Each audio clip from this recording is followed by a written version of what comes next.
morning everybody. Transparent dry bag. First thing we're gonna show you that this is glove.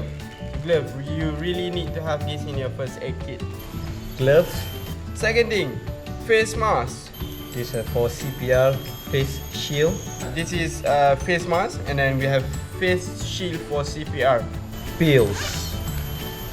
Pills. Next one, tourniquet.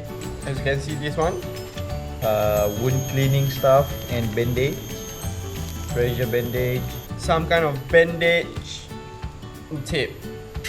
White tape. Triangular bandage. Another triangular bandage.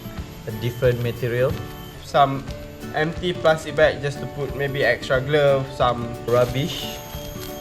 Use a bleeding thingy, put it inside.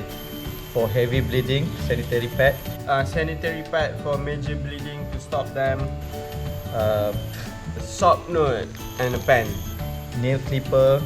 Emergency blanket. Lighter, scissor. Cool, that's it. Pin. Ointment. Antibiotic. For burn. For allergies. I think that's it. Yeah, that's all.